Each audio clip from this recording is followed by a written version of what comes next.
Next है relative stability of free radicals. Free radicals की हम रिलेटिव स्टेबिलिटी कैसे देखेंगे? On the basis of hyper conjugation कह दीजिए या फिर अल्फा हाइड्रोजन के बेसिस पे। तो फ्री रेडिकल्स के लिए भी हमें पहले कैलकुलेट करने होंगे, जिस भी फ्री रेडिकल को हमें देखना है हमें पहले कैलकुलेट करने होंगे कि उस फ्री रेडिकल में कितने अल्फा हाइड्रोजन है। जितने ज्यादा अल्फा हाइड्रोजन होंगे फिर से उतने ज्यादा रेजोनेटिंग स्ट्रक्चर, वो फ्री रेडिकल उतना ज्यादा स्टेबल।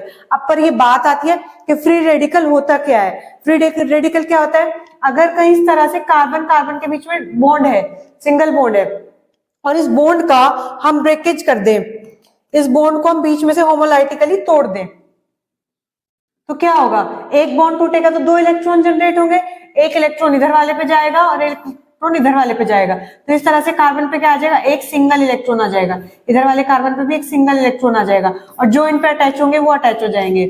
तो इस तरह से अगर कोई चीज आ रही है किसी एक कार्बन पे, एक अनपेयर्ड इलेक्ट्रॉन जो होगा उसी को क्या कहा जाता है? इस तरह के स्पीशीज को कहा जाता है फ्री रेडिकल्स। तो इनके लिए स्टेबिलिटी के लिए on the basis of hyper conjugation हमें देखना होगा कि इनमें अल्फा हाइड्रोजन कितने हैं। फिर से वही बात कि अल्फा हाइड्रोजन होते क्या है, उसके लिए हमें पहले अल्फा कार्बन को समझना होगा कि अल्फा कार्बन क्या होते हैं। अगर हमारे पास कुछ इस तरह से है कि कार्बन पर फ्री रेडिकल है और ये CH3H और CH3, तो जिस कार्बन पर फ्री रेडिकल है उससे नेक्स्ट वाला कार्बन कहलाएगा अल्फा कार्बन, इससे नेक्स्ट कार्बन ही नहीं है, इससे नेक्स्ट अल्फा कार्बन। तो इस कार्बन से जो अटैच हाइड्रोजन होगी यहाँ पर 3 और यहाँ पर 3, तो टोटल 6 अल्फा हाइड्रोजन हो गई।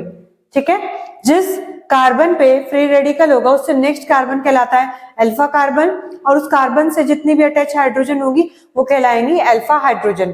ठीक है, तो जितनी ज्यादा अल्फा हाइड्रोजन उतनी ज्यादा रेजोनेटिंग स्ट्रक्चर और उतनी ही ज्यादा स्टेबिलिटी। देखें जरा, ये बताया है किस तरह से फ्री रेडिकल प्रोड्यूस होते हैं और क्या होते हैं। In the homolytic fission of covalent bond, जैसे मैंने यहाँ तोड़ के बताया था homolytic fission, the product formed is known as free radicals. That free radicals will be more stable which contain more alpha hydrogen. वो वाला फ्री रेडिकल ज्यादा स्टेबल होगा जिसमें ज्यादा अल्फा हाइड्रोजन होगी। ठीक है, जितने अल्फा हाइड्रोजन होगी उससे एक ज्यादा रेजोनेटिंग स्ट्रक्चर बनेगा। तो देखते हैं, ये हमारे पास tertiary butyl free radical 3C और इसके तीनों तरफ CH3 तो ये भी अल्फा कार्बन,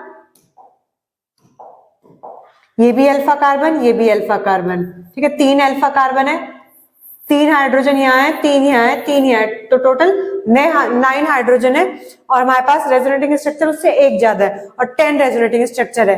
ठीक है, तो इसका मतलब जितने ज्यादा अल्फा हाइड्रोजन है सबसे ज्यादा स्टेबल रहेगा, क्योंकि सबसे ज्यादा रेजोनेटिंग स्ट्रक्चर इसी के बन रहे हैं। ये हमारे पास आइसोप्रोपाइल फ्री रेडिकल, इस पे एक अल्फा कार्बन ये रहा, एक अल्फा कार्बन ये रहा, 3 हाइड्रोजन इस पे, 3 हाइड्रोजन इस पे, तो टोटल 6 अल्फा हाइड्रोजन है और 6 से एक ज्यादा इसका रेजोनेटिंग स्ट्रक्चर 7 रेजोनेटिंग स्ट्रक्चर है।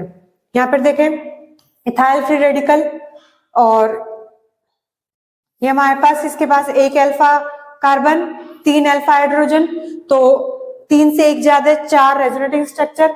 ठीक है, इथाइल फ्री रेडिकल में ये क्या है हमारे पास? Methyl free radical. Methyl free radical में यहाँ पे तो कोई भी इससे अटैच, इस फ्री रेडिकल वाले कार्बन से तो कोई भी अटैच कार्बन नहीं है। जब कोई कार्बन ही नहीं है तो उस पर हाइड्रोजन कहां से होगा? तो अल्फा हाइड्रोजन तो 0, हमारे पास रेजोनेटिंग स्ट्रक्चर कितने होंगे?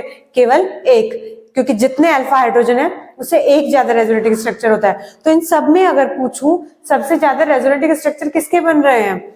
इन सब में टर्शरी ब्यूटाइल वाले के रेजोनेटिंग स्ट्रक्चर सबसे ज्यादा बन रहे हैं 10।